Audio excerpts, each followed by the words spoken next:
Hello students, welcome to FY BSc class. Today we are going to discuss about the cultivation of anaerobic microorganism from the chapter Microbial Cultivation and Growth of FY BSc syllabus of paper 2 MB 122 Microbial Cultivation and Growth. The learning objectives of today's lecture is to understand the different cultivation methods of anaerobic bacteria. Today we are going to discuss about the cultivation methods of anaerobic bacteria. Anaerobic bacteria, they are also known as obligate anaerobes or they are also known as aerophobes. Now, these are the bacteria which do not require oxygen for their growth, and therefore such a kind of the organism which do not require oxygen to carry out their growth and metabolic activities are called as anaerobic bacteria.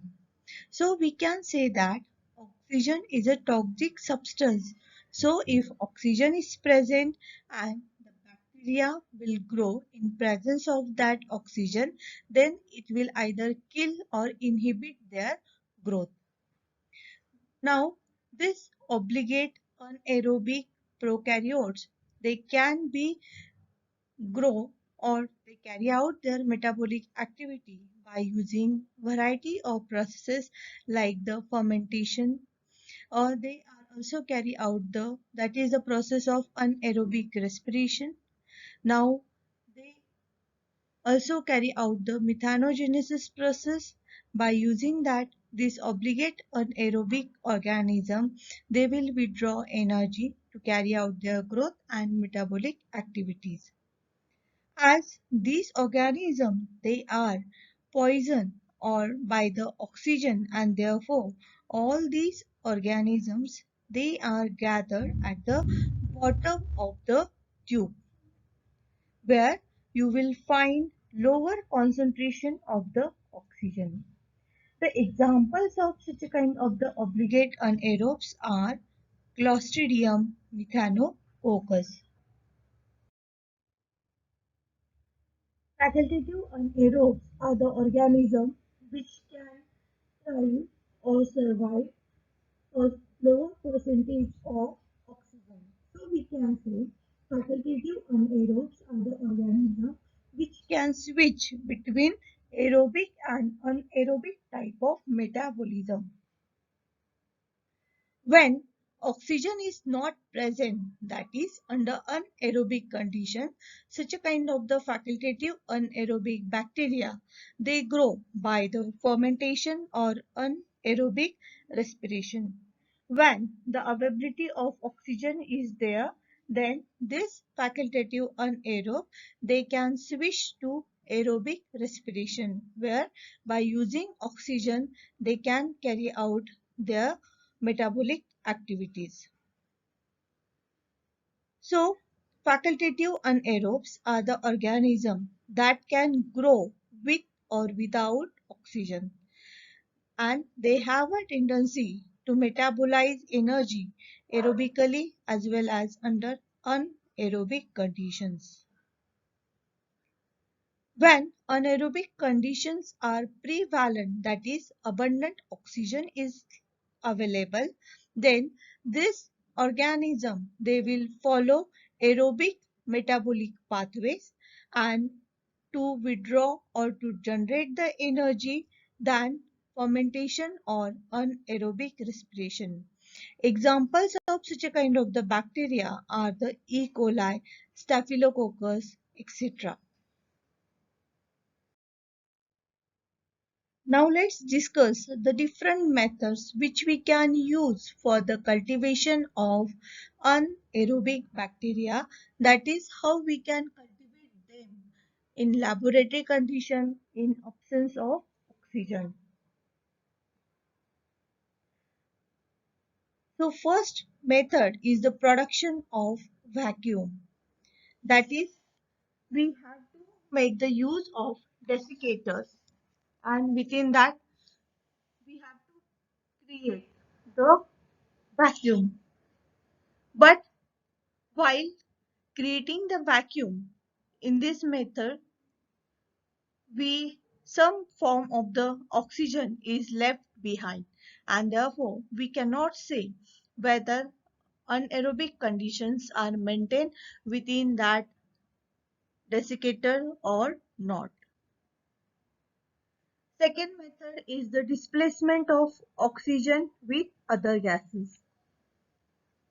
That is, we can replace the oxygen which is present within that desiccator with different gases like the hydrogen, nitrogen, helium, or carbon dioxide. Example of such a kind of the method is the candle jar method. Now, in case of the candle jar method, the inoculated plates of anaerobic bacteria, we place them in a large airtight container and we have lighted a candle. Lighted candle is kept within that container before the lid is sealed. So this lighted candle or burning candle is expected to use all the oxygen which is present within that container, and once it consumes all the oxygen, it will provide or it will produces higher concentration of CO2, and therefore with the removal of oxygen and the production of CO2, it can create anaerobic condition within that jar. So candle jar method is one of the way by which we can create anaerobic condition, that is we remove the oxygen and replace it with the CO2 gas. Such a kind of the conditions are used for the cultivation of anaerobic bacteria.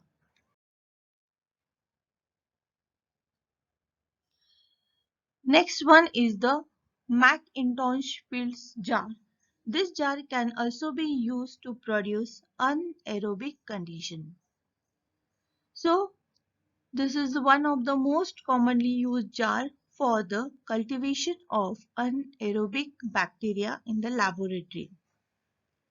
Now in this case also, first there is a evacuation will be occurred and the air will be replaced with other gases. So McIntosh and Field jar, it will consist of a metal jar with a lid which have a tightly clamped with a screw to make it airtight.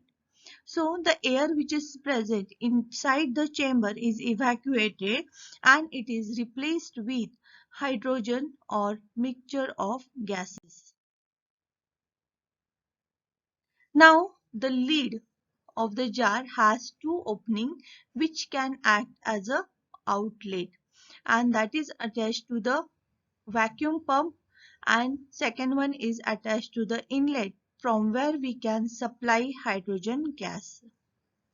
Now this lid, it also has two electrical terminals which are connected on the underside to small porcelain spool which was wrapped by polyadenized asbestos. Now if electrical terminals are not available within that jar, then we have to make the use of coal catalyst.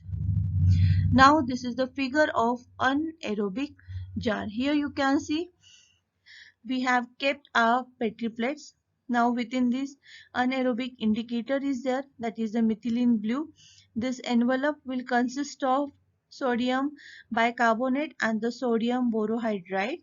Now this is the link of the anaerobic jar with clamp screw and it having the palladium catalyst pellet. Now let's see the working of anaerobic jar. So the culture media are placed inside the jar. They are stacked up one on another. Now the outlet tube is connected to vacuum pump so that it will exclude all the air, or it will remove all the air which is present inside that chamber. Now the after the removal of the air, or after creation of the vacuum, the outlet tube will be closed, and second tube, that is the inlet tube, is connected to hydrogen supply. Now, once our jar is filled with the hydrogen, the electrical terminals, they are connected to the current supply so that heating of the polyionized asbestos will be carried out. Now, this will act as a catalyst for the combination of hydrogen with that of the residual oxygen. The gas pack, it is a method of choice for preparation of anaerobic jar. Now, gas packs are commercially available, which can be used as a disposal envelope, and this will consist of variety of chemical which have a tendency to generate hydrogen and carbon dioxide on addition of water. Now when we have kept our inoculated plates within the jar, the gas pack envelope with water is added and it is placed inside and the lid screwed tight. Hydrogen and the CO2, which was liberated in the presence of cold catalyst, it allows it to permit the combination of hydrogen and oxygen to produce an anaerobic environment. So, the use of gas pack while creating anaerobic condition is the most simple, effective way than eliminating and creating the vacuum while adding hydrogen. Now, in addition to that, whether anaerobic conditions are maintained within that jar or not, that also we can check by using indicators. So indicators are the agents which can indicate us about the creation of an aerobic condition. Methylene blue can be used as an indicator. Now when anaerobic conditions are there, that is if oxygen is not there, then methylene blue, it remains colorless. But as soon as this methylene blue, it comes in contact with the oxygen, then it turns blue. So colorless will indicate the maintenance of anaerobic condition, while blue color within anaerobic jar will indicate the presence of oxygen.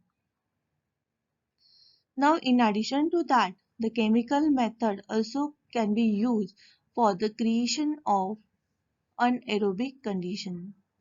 Now in this case, we are making the use of mixture of chemicals like the pyrogallic acid as well as potassium hydroxide.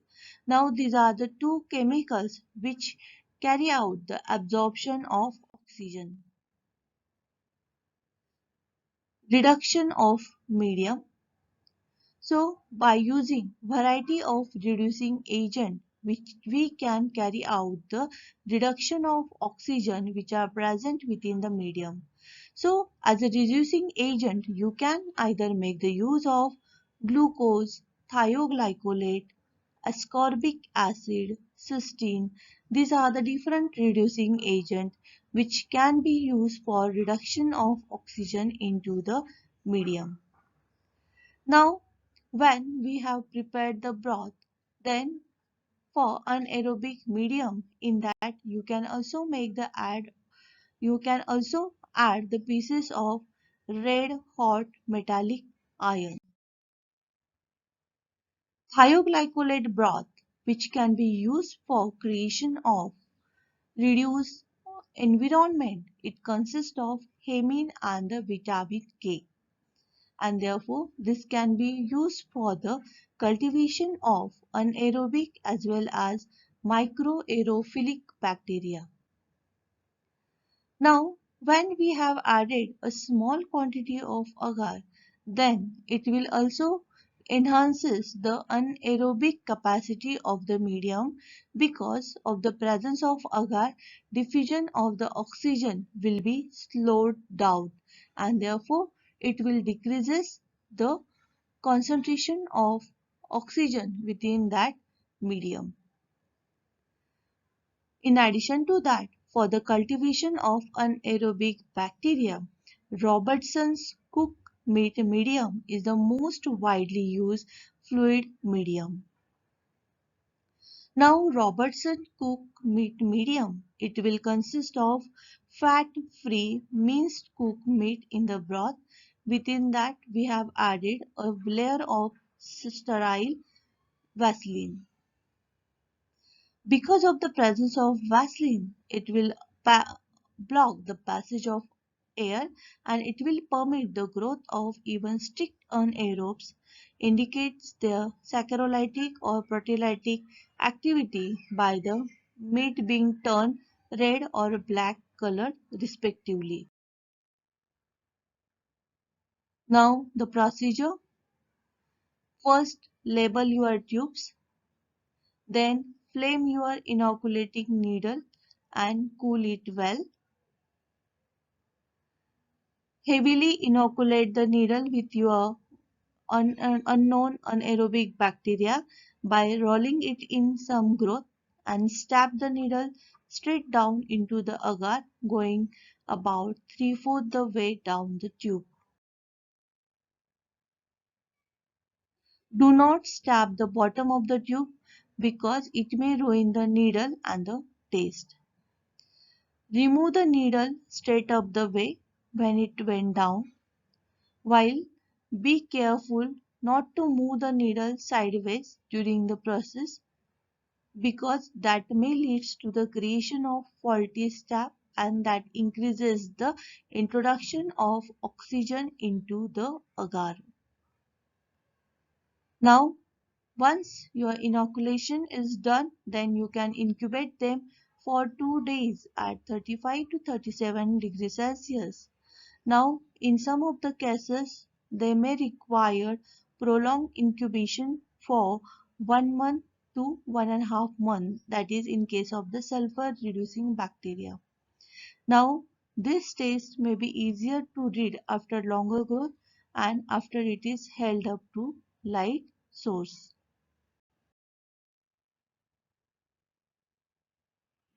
These are the references.